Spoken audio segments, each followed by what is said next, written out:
Okay, well, good morning, everyone. Thank you all for joining on this Monday morning. Lots going on this week, a few updates today. I did send out to our list this morning by email the summary of the executive order from the governor last week. You probably are pretty well aware of it, but it was a nice summary that was put together by our friends at Warner Norcross and Judd. So if anyone has any comments or questions on that, please let us know. Without going down the rabbit hole too much, there was some lifting of restrictions on certain businesses, but many are still not able to operate. That order is good now until, I believe, May 15th. There is always the possibility of changes before then. But at this time, it looks like many businesses are still under the not able to operate designation. So if you have any questions about the order or your business related to the order, I took a couple over the weekend from folks trying to interpret it. Please do let us know. Probably one of the things that is most impactful, though, for businesses that are being able to operate are some additional restrictions, including, it looks like, the consideration of using masks. And so one of the things we talked about last week, and not just masks, but personal protective equipment, one of the things we talked about last week extensively, we do believe that there is going to be a significantly increased demand from the business community as you all look to reopen for supplies related to PPE. So we have already started sharing some of that information. There was an email we sent out last week about a mobile barrier that our friends at SLH Metals and High Quality Glass were making. But since then, been taking a lot of information from different folks on different product lines that they have available related to this. So what I'm going to do today is actually send out a spreadsheet that I would ask any of our businesses that are doing anything related to helping companies reopen to fill that out, and then we can share that with a list. So if you can provide masks, I know we've got some friends on the phone that can do temperature screenings for employees, mobile barriers we talked about, face shields, hand sanitizer. I'm just looking at the list I have in front of me right here. All kinds of stuff. I want to put that in a centralized database, very similar to what our friends at Michigan Economic Development Corporation have done with their Pure Michigan Business Connect program, which we've talked about here before. But the idea being that we have Shiawassee County connections for different things. If you can get locally or at least have a contact locally for those different products and services, that's always helpful. So definitely going to be looking to push that this week. And, if you have anything you need or you can supply to that, please definitely let us know. 10:30 today, we've got the PPP and EIDL loans reopening. So as we discussed last week, we have anticipated about 55% of our contacts in Shiawassee County have already either gained approval or have received their money, but the rest are basically waiting still in the pipeline. Those applications should begin to roll again and be processed again at 10:30 today. So my encouragement to all of you, once again, if you are still in the pipeline, be in touch with your bank, be in touch with your lender on that because it's going to go fast again. If you need a new contact, if you need a new lender, if you've not yet applied and you want to pursue it, please let us know immediately. The money looks like will be for EIDL, an update there. It looks like it will be back up to a $2 million loan. That had been reduced for those that had applied. They still have the $10,000 grant provision in it. So that is back up to full speed. They replenished that fund with, I believe, $60 billion. And then PPP, I believe, is $310 billion. They also added agricultural enterprises to the EIDL loan as well. There's a few more modifications. So long story short, if you have any questions about either of those programs, please do let me know. Some other programs that have come online, and I sent some emails out on this, and I did some social media as well, but not huge, but could be impactful. There was one I sent out Friday. It was in regards to a state grant that could help companies purchase personal protective equipment. So hopefully you might have seen that. It was through OSHA. I believe it was a 50% grant up to, I want to say, $5,000 for purchasing equipment. So I would definitely encourage you. It is called the My Wish. So the My Wish grants available for small employers. You've got to be under 250 people. You have to come under the jurisdiction of MyOSHA, but it could be something to help you with equipment. So that's something you want to take a look at. Another program, once again, a little more focused, but it is a grant that's out there, an arts and cultural nonprofit grant opportunity. I shared that one as well on Friday. So if any of you work for a nonprofit like that, or maybe you volunteer for a nonprofit that's in arts and culture, that's another grant, also up to, I believe, $5,000. And then two others that I did not share via email, but I did get some information on which I will share via email today. LISC, LISC. I'm not even 100% sure what they do or who they are, but they are offering grants to small businesses. It looks like applications will be due by tomorrow night at midnight. They're being funded. Just looking at the message right now, everybody. They're being funded by Verizon, Sam's Club, a couple other folks. So it's another, I would guess it's kind of like that U.S. Chamber Foundation situation. Some of you tried to go for that money.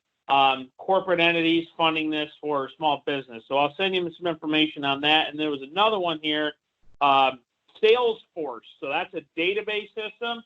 Salesforce cares small business grants up to $10,000. So this one, you have to be a for-profit company between 2 and 50 employees. You have to have been in business for 2 full years. There's a bunch of other stuff on there. So I'm going to send information out on that as well. And hopefully, if it looks interesting to you, let us know. We will do what we can to try to help you apply. Back to the safety, we did send out a spreadsheet of almost 30 companies at the end of last week of what they're planning to do for safety measures. Hopefully you found that helpful. We did get a couple of email comments on that, that it was helpful. If you'd like to have your information added to the database, please let us know. We definitely want to continue our collaboration on that with all of you, with the Chamber of Commerce, with our local health partners. As this thing continues to work its way back toward reopening, obviously there's guidelines that are coming down from the state that have to be followed, but there's additional things that your business can do that hopefully by sharing this information will be helpful for you. So if you have any comments or questions on that, or you want to get more information or get your own company's information into that, please do let us know. I will send out some information I got over the weekend from our friends at the University of Michigan. For those of you who were on the call last week, they jumped on. Their Economic Growth Institute has a number of programs available to try to help companies with some planning, some R&D related to coming out of this crisis, finding new customers, doing some research, things like that. Anyway, I've got some information from them. I'm going to be sharing that with the group. I know there were a few people on the call that were very interested in hearing that. Brent, can you give everybody an update on the placemaking grant that's out there right now?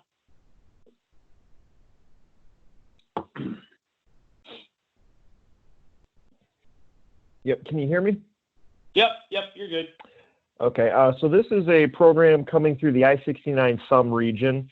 So they're looking to do 15 awards of up to $2,000 across the 7-county region. Applications are going to be due June 1st, with decisions coming first part of July. But the placemaking objectives are just trying to provide support to implementing projects that support a sense of place. So it's a fairly broad definition to that end. Your eligible applicants are going to be municipalities and nonprofits. So what they're looking for is anything from, physical upgrades to municipal systems or community spaces, things like that. And they're hoping to have projects done by September of this year, just to give you an idea of the scope. But we do have a flyer available on this with all the information. If anybody's interested, just reach out to any member of our team and we can get that to you. We've got good response already. I've heard from a couple communities, a couple of nonprofits. So please do let us know, and we'll continue to promote that. Let's see. Jody, there's another SBDC webinar coming up tomorrow that you want to talk about? Sure. Can you hear me? Yes. Okay. So obviously lots of questions from the nonprofit, and we've had several questions on faith-based organizations as well as how this started. And those two topics are being covered tomorrow. So it's nonprofits and faith-based organizations.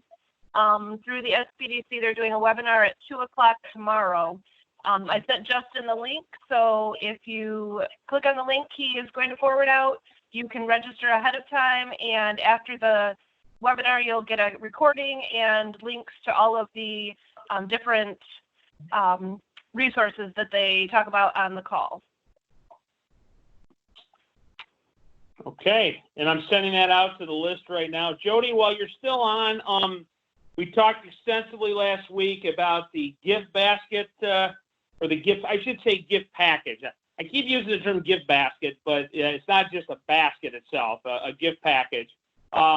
Can you talk about where we're at with that information and timing we want to send it out? Yeah, we have about 25 businesses that I've confirmed and have on a spreadsheet.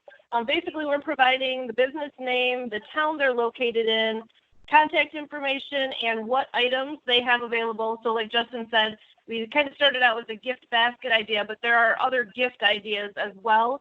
All of them have delivery available, some within the entire county, some within just the town they're located in. But those who don't do delivery everywhere do have curbside pickup available. So there is a brief description of what all of these businesses offer on the spreadsheet. We should, I believe, be able to get it out today. I have a couple of updates that I want to make. But there are businesses from all over the county and lots of cool and unique items on these. So take a look at it when you receive it, and just a lot of really cool things available. Okay, very good. Jody, anything else you want to add? No, I think that's it. Okay. Speakers this week, we will have Nancy from Warner Norcross and Judd on tomorrow. I don't know if Nancy's on today, but she's done a great job jumping on the call a few times, answering some labor law questions, and she has some information to be able to share with the group regarding that as you work to reopen, hopefully over the next few weeks. I did send out an email from her with a really nice matrix that talked about what, if employees have this particular situation, here's what qualifies, not qualifies, and a nice little table.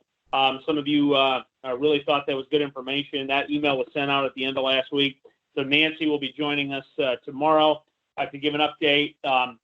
We'll also have Cheryl Peterson, our Small Business Development Center consultant, who has done amazing work for many of our companies throughout this process, really helping them fill out paperwork and answer questions and a number of other things. As you all know, we've gotten a lot of our information on programs and tools through our SBDC office. So we'll have Cheryl on to talk on Wednesday, and we're also working up possibly one or two other speakers this week. So want to make sure we continue to get you folks that'll come through and give you updates on information you need. If you do have ideas, and I mentioned this on Friday, if you do have ideas of speakers, of people you'd like to hear from, please let us know. We will be happy to arrange them for a call. So the last thing, always jobs, anybody hiring, you need some promotion on those positions, shoot us a quick email and we'll be happy to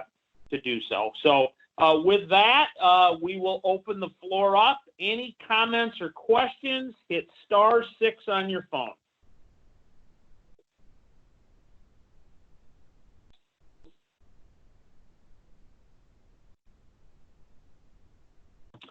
Any comments or questions from anybody?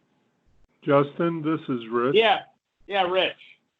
Regarding the Economic Growth Institute, yeah, we should expect that email this morning, or? Yes, today. Today, and, should be today. And there wasn't anything that was sent out prior to this, though, correct? No. I was waiting for some information from them, and I got it from them, so I will be passing that out hopefully this morning, but definitely today. Thank you. Appreciate it. Yep. Thanks, Rich. Anybody else? *6 if you have a comment or question.